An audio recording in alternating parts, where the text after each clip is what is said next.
안녕하십니까, 램필입니다. 5월 8일 증시 시황 보도록 하겠습니다. 오늘은 코스피 코스닥 옵션 만기일이었습니다. 그래서 오늘 0.2%, 그 다음에 0.9% 정도 코스피 코스닥이 상승을 했는데요. 일단은 장중에 상승폭을 줄이면서 마지막까지 변동성을 보여주었습니다. 그래서 연휴가 있었고 그 연휴 다음에 바로 이제 옵션 만기 전날이었고요. 거기에 따라서 그 전날부터 해서 변동성이 좀 나타났던 것 같습니다. 그래서 특히 오늘 마지막에 급락을 했던 종목도 있고 급등을 했던 종목들도 있는데 그러한 것들은 만기에 의한 움직임일 가능성이 크고 내일부터 해서는 그 움직임이 좀 이제 반대가 될 수 있다라고도 생각이 됩니다. 그래서 그런 부분들을 좀 보시면 될 것 같고요. 이제 5월 8일이 지났고 내일이면 5월 9일 하루면 이제 또 이번 주도 끝나게 됩니다. 그러면 5월 이제 두 번째 주가 오게 되는데요. 지금 이 시점에서 우리가 어떠한 것들을 또 살펴봐야 되고 이 증시가 향후 어떤 식으로 좀 진행이 되는지 주의해야 될 점은 무엇인지 그런 것들을 좀 같이 살펴보려고 합니다. 일단 오늘 시장에 대한 수급부터 먼저 살펴보겠습니다. 코스피는 지금 뭐 V자로 계속 반등을 하고 있습니다. 트럼프에 대한 관세 폭탄 정책으로 급락했던 부분은 대부분 이제 회복이 되었다라고 해도 무방한 상황입니다. 그래서 상당히 이제 큰 폭의 하락 이후에 회복을 했는데요. 일단 외국인 투자자는 오늘도 매수를 했고 이틀 정도 매수를 해주면서 5천억 가까이 다시 들어왔습니다. 그래서 만기에 의한 이제 매수가 들어왔다라고 보여지고 그 이후의 움직임을 또 한번 주시해 볼 필요가 있습니다. 그리고 이제 연기금 투자자는 사실 이 매수를 이어가지 않고 옵션 만기까지는 좀 매도로 접근을 했습니다. 연기금 투자자가 그동안 우리나라 증시를 워낙 많이 매수를 했기 때문에 그 매수에 대한 수급이 꾸준히 또 이어지는지 혹은 이제 이 기관 투자자에 대한 매수세가 좀 꺾인다라고 한다면 외국인 투자자에 대한 매도세를 막아낼 수 있는 그런 상황이 조금 어려울 수 있다. 그래서 그런 부분들을 계속 체크를 해봐야 될 것 같습니다. 자, 분명히 지금 이제 투자자 누적 수급의 120일 동안의 움직임을 보게 되면 외국인 투자자에 대한 매도세가 계속 이어졌습니다. 최근에는 그래도 좀 큰 매도세 없이 좀 이제 횡보를 하고 있는 상황인데요. 그 많은 물량을 지금 기관 투자자가 받아준 상황에서 이 기관 투자자가 언제까지 이 물량을 받아주기가 좀 어렵습니다.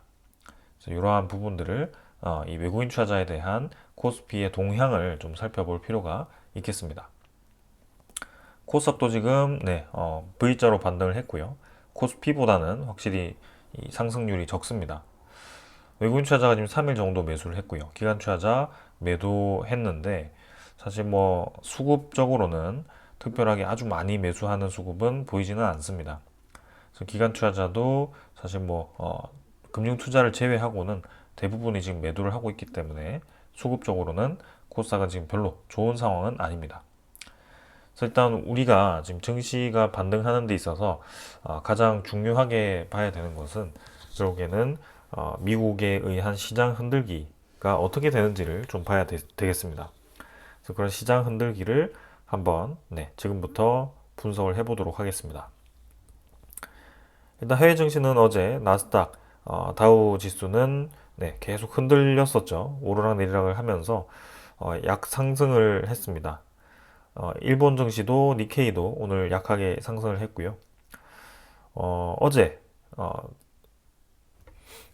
미국의 FOMC 발표가 있었습니다. 파월 의장이 직접 얘기를 했고요. 관세로 실업과 인플레가 위험하다. 월가에서는 금리 인하가 빨라야 7월로 예상된다라고 하였습니다. 그래서 지금 3연속 기준금리가 동결이 되었고요. 스테이그플레이션에 대한 우려감이 커지고 있다라고 발표를 했습니다. 얼마 전까지만 해도 트럼프가 파월에게 계속해서 기준금리에 대한 인하 필요성을 언급을 했고요. 인하를 하라고 압박을 계속 가했습니다. 그럼에도 파월은 이번에도 금리를 동결을 했고요. 트럼프에 대해서 별로 크게 지금 신경을 쓰지 않고 있습니다. 오히려 실물 경제에 대해서 여전히 경고하고 섣부른 금리 인하는 물가를 자극할 수 있다는 것을 주목을 하고 있습니다.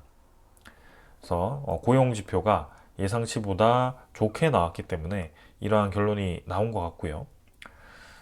빨라야지 7월에 금리 인하가 가능하다라고 한다면 우리의 예상보다 금리 인하가 계속 늦춰지고 있다라고 볼 수 있겠습니다.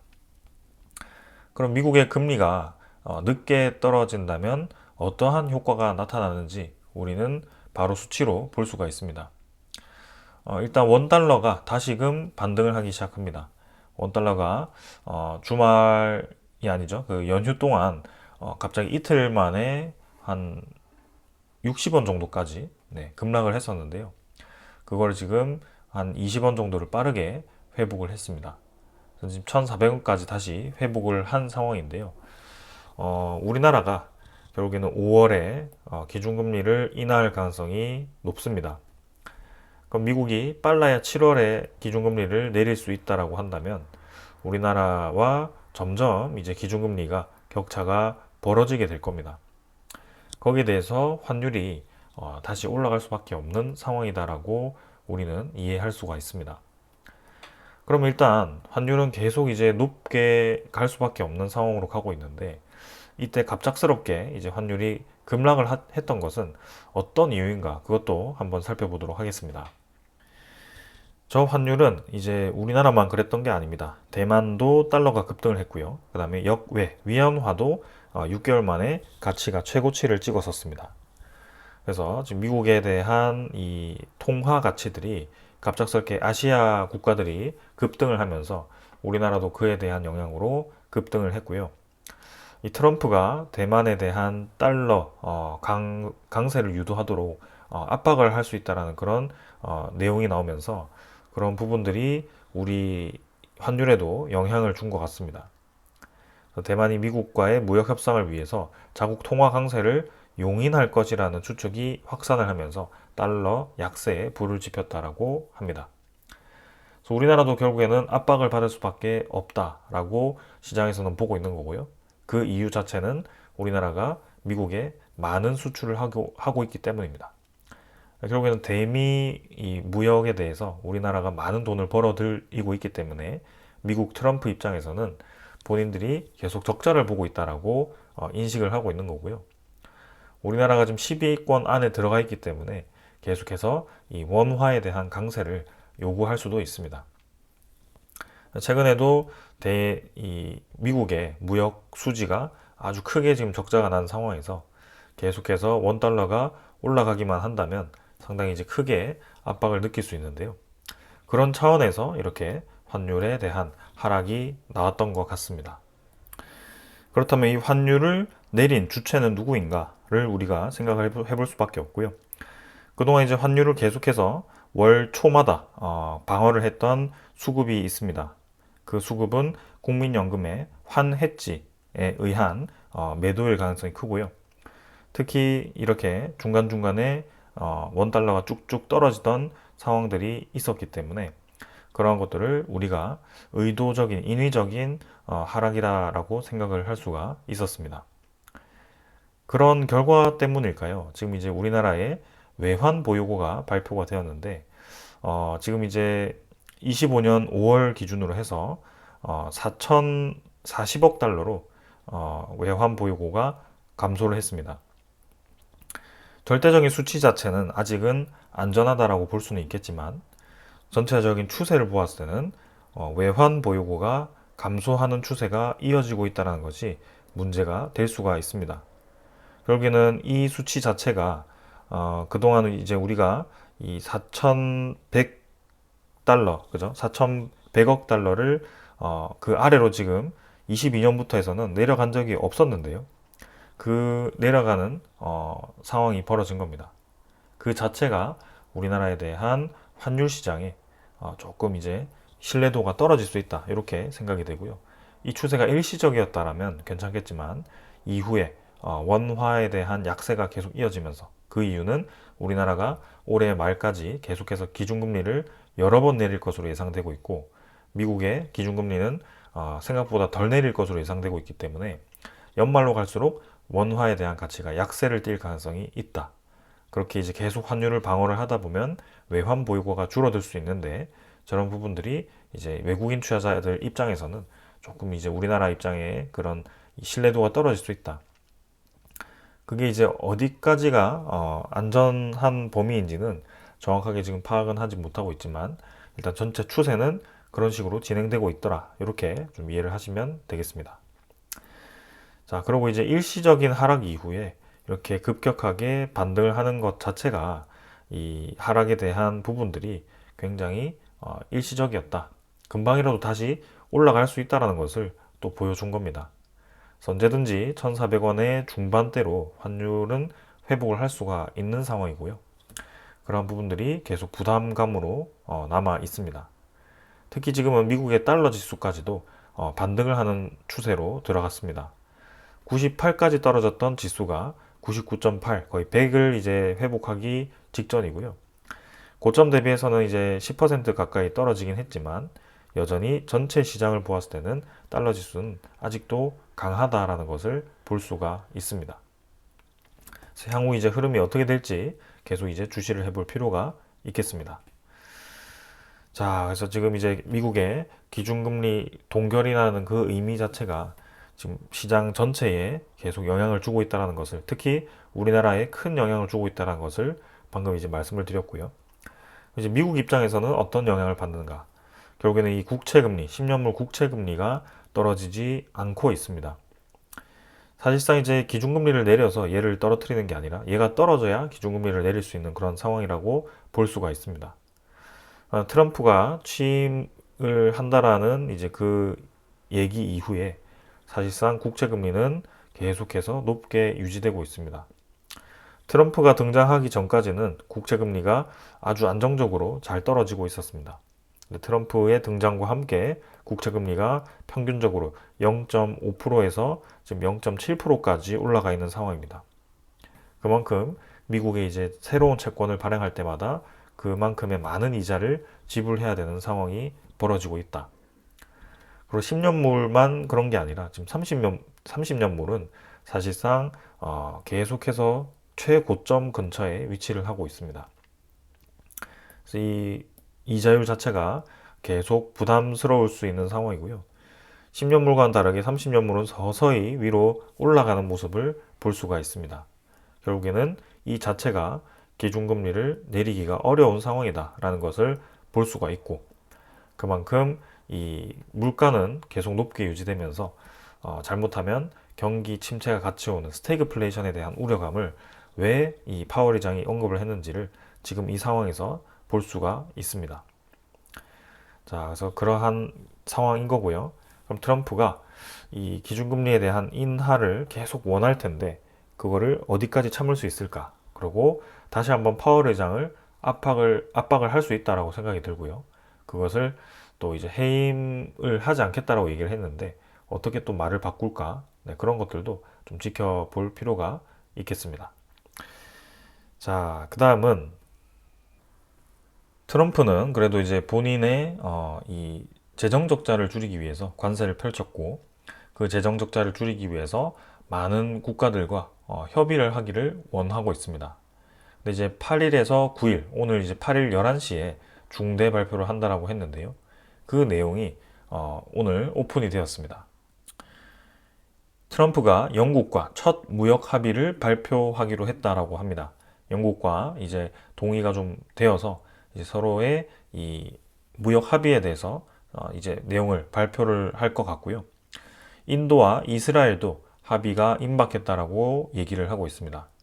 하지만 영국 같은 경우는 이 관세 세율 자체가 굉장히 낮았습니다. 그만큼 미국과의 무역 이 수지를 영국이 많이 이득을 보지 않았기 때문에 이 상호 관세가 이 세율이 낮았던 거고요.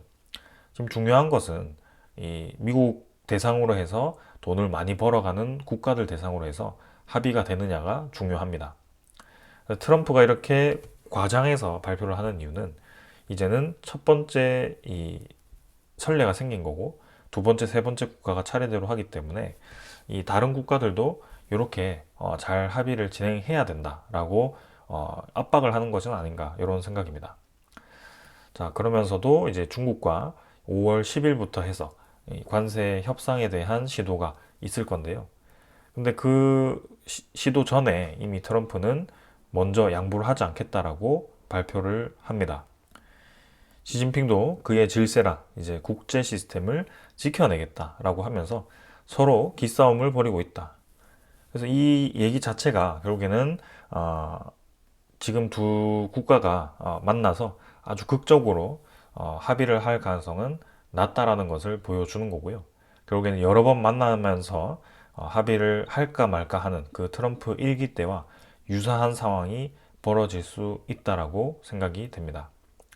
그럼 이제 서로에게 남은 게 시간인데 그 시간에 좀 더 압박을 느끼는 게 누구이냐가 이제 결정이 될 것 같습니다. 미국은 트럼프 입장에서는 재정 적자가 계속 쌓이고 미국에 대한 부채 상환에 대한 압박이 이제 점점 이 2분기가 지나서 3분기로 지나갈수록 그 압박이 심해질 거고요. 중국 입장에서도 최근에 이제 경제 성장률이 좀 낮아지고 있고 그 다음에 경기 둔화 조짐이 보이고 있기 때문에 그런 부분에 있어서 계속 이렇게 경기가 무역이 중지되어서 둔화된다면 중국도 이 디플레이션 위기가 올 수 있다. 양국 다 지금 아주 큰 이 부담감을 떠안고 있는데요. 그러면 빨리 합의해야 되는 건 아닌가? 그런 생각이 좀 듭니다. 자, 그러나 중국은 확실히 노선을 정하고 있는 것 같습니다. 154조 원을 풀겠다. 천문학적 돈 풀기 나선 중국. 관세 충격에 대해서 선제 대응을 하겠다. 충격 최소화를 위해서 패키지 유동성 공급책을 발표를 했습니다. 결국에는 이 관세에 대한 장기전을 염두에 두고 있는 건 아닌가 그런 생각이 좀 들고 있고요. 그리고 이제 시진핑이 모스크바를 가게 됩니다. 푸틴과 개발도상국에 대한 권리 옹호를 약속하게 되고요. 러시아 같은 경우도 지금 이제 이 전쟁으로 인해서 계속해서 압박을 받고 있는 상황이죠. 그러면서 그런 상황에서 이제 중국과 경제적으로 또 협력을 하게 된다면 중국의 값싼 물품들이 러시아로 쏟아져 들어가게 된다면 중국은 디플레이션에 대한 우려를 해소할 수 있고 러시아 같은 경우도 물가를 낮춰서 경제를 활성화시킬 수 있고 그러한 상황이 될 수 있는 겁니다. 그래서 이 미국 대신에 수출할 수 있는 국가를 지금 열심히 찾고 있습니다. 동남아도 갔었고 이 유럽도 이제 갈 거라고 예상을 하고 있고요. 이렇게 여러 국가를 돌아다니면서 이미 관세 전쟁에 대한 장기화를 대비를 하고 있다. 이렇게 볼 수가 있습니다. 그러면서 사실 중국 같은 경우는 작년 말 이제 중국의 미국 국채 보유액을 보았을 때 22년 초 대비해서 27%가 감소를 했다라고 합니다. 그래서 이미 오래전부터 국채에 대한 비중을 줄이기 시작했고요. 미국의 채권에 대한 매도가 이어지고 있습니다. 중국 같은 경우는 채권을 매도하고 이제 금과 다른 자산을 이제 매수를 하는 그런 모습을 보여주고 있는데요.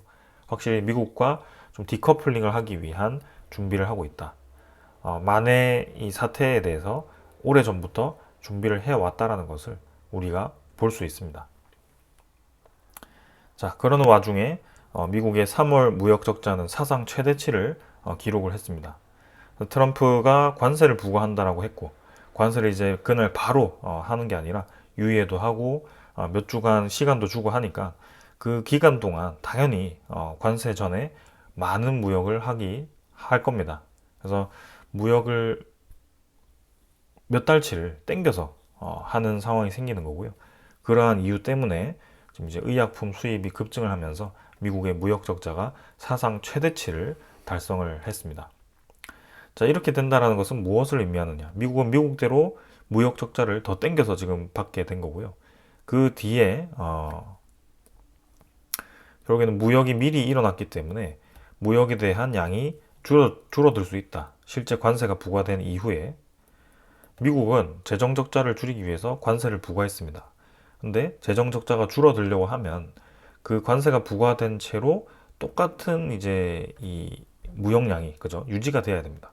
그래야지 커버가 되죠. 근데 무역량 자체가 이미 관세 부과되기 전에 쫙 이제 진행을 다 했으면 무역을 하지 않겠죠. 많이. 대체 국가를 찾거나 혹은 무역량을 줄여서 최대한 관세를 피하려고 할 겁니다. 언제까지? 트럼프에 대한 힘이 빠질 때까지. 그렇다고 한다면 트럼프 의도대로 이 상황이 쉽게 미국으로 이득되는 쪽으로 진행될 가능성이 적을 수 있다라고 생각이 됩니다. 자, 그러면서 지금 이제 복잡하게 이 상황들이 흘러가고 있는데요. 일단 미국의 선물 지표는 지금 상승을 하고 있습니다. 1% 정도까지 상승을 하고 있고요. 중국과의 뭐 무역 협상도 하고 오늘 11시에 트럼프가 영국과 관세 합의를 한다라고 발표를 했기 때문에 거기에 대한 좋은 분위기로 1% 가까이 상승을 하고 있고 유럽 증시도 마찬가지 지금 같이 1% 가까이 올라가고 있습니다. 자, 그러나 이 자체가 사실 뭐 지금 큰 의미를 가지지는 않는다. 가장 중요한 것은 중국과의 무역 적자가 해결되느냐, 그죠? 중국과의 무역이 협상이 되느냐 이겁니다. 근데 중국은 장기전을 대비를 하고 있다. 그래서 서로 양보를 하지 않는 상황이고 트럼프도 먼저 관세 처리를 하지 않겠다라고 발표를 했기 때문에 이게 쉽게 합의될 가능성이 적다. 그래서 미국의 중국과 그런 무역 협상을 위해서 만나는 그 기대감으로 주가가 올랐다고 한다면 오히려 실망감으로 그 뒤에 떨어질 수도 있다라고도 생각이 됩니다. 자, 그러고 이번 주는 이제 큰 경제 이벤트는 없습니다. 근데 이제 다음 주에 중요한 이벤트들이 좀 있는데요. 그 중요한 이벤트들은 미국 이제 물가 지표가 발표가 되게 됩니다. 5월 13일 화요일에 미국의 소비자 물가 지수가 발표가 됩니다. 근데 이거는 언제 거냐? 4월 겁니다. 미국의 트럼프가 관세를 본격적으로 부과하기 시작한 시점 4월 10일부터입니다. 90일 동안 유예를 했지만 그 기본 관세 10%가 들어갔고 그다음에 중국과의 본격적인 무역 전쟁이 시작되었던 상황입니다. 그러면 중국에 대한 싼 제품들이 들어가지 못한 그 대가가 이 4월 물가 지표에 나타날 수 있다라고 볼 수가 있겠습니다. 이게 갑자기 높게 나온다라고 한다면 미국의 다시 한번 인플레이션에 대한 우려감이 나올 수 있고요. 인플레이션이 나온다라고 한다라는 것은 미국의 국채 금리가 다시금 올라갈 수도 있습니다. 그런 부분들을 다음 주에는 주의를 해야 되고요. 생산자 물가 지표도 그 다음에 발표가 될 겁니다. 생산자 물가 지표는 목요일에 발표가 되고요. 다음 주 4월치가 다 발표가 됩니다. 그리고 필라델피아의 제조업 활동 지수가 또 발표가 되고요.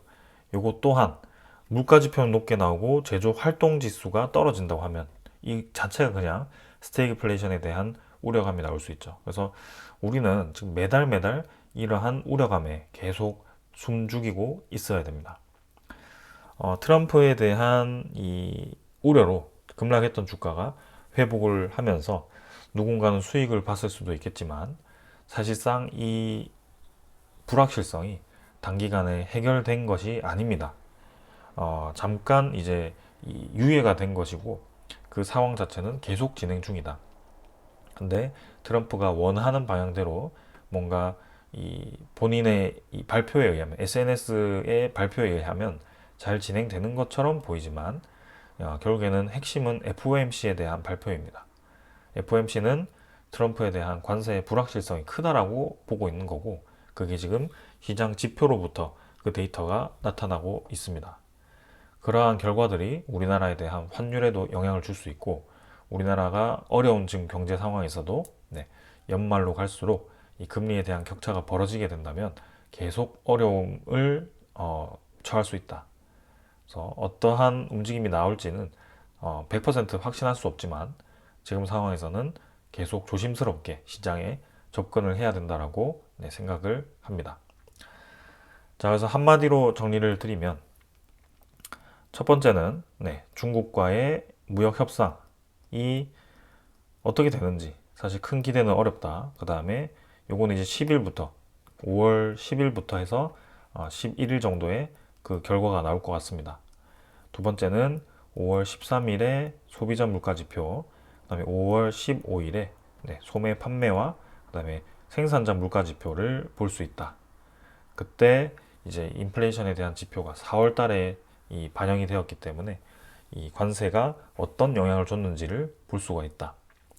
그래서 크게 이 두 개가 이번 중순까지의 시장의 흐름을 영향을 줄 수 있을 것 같고요. 이 결과에 따라서도 FOMC에 대한 6월 달에 또 금리 정책이 결정되고 이제 6월 달로 들어가게 되면 이제 관세 유예 기간이 끝나가는 시기가 될 겁니다. 그때 트럼프가 어떠한 결정을 하는지, 그리고 이제 6월이 지나고 7월로 들어가게 되면 관세 유예를 더 할 건가, 합의를 하지 않고 계속 부과를 할 건가, 네, 그런 게 결정이 될 거고, 그리고 이제 미국 입장에서는 많은 부채가 만기가 도래하는 시기가 이제 7월 이후부터이기 때문에 그때 과연 이 많은 부채를 어떻게 해결할 건가, 디폴트에 대한 우려를 어떻게 해소할 건가, 미국의 신용도 지수가 떨어질 건가, 그런 것들을 이제 걱정해야 되는 시기가 올 수 있습니다. 그래서 올해 하반기까지는 계속 그러한 이슈들이 펼쳐질 거고요. 네, 시장에 대한 흔들기가 이어질 수 있습니다. 그렇기 때문에 단기간에 수익을 노리고 네, 짧게 방망이를 치는 방법도 있고, 혹은 아주 길게 보면서 내려와 있는 종목들을 미리 매수를 해 가는 것도 방법이다라고 생각이 됩니다. 자, 오늘 여기까지 하고 마무리하고요. 네, 내일 또 시장 분위기 살펴보고 네, 정리를 해보도록 하겠습니다. 감사합니다.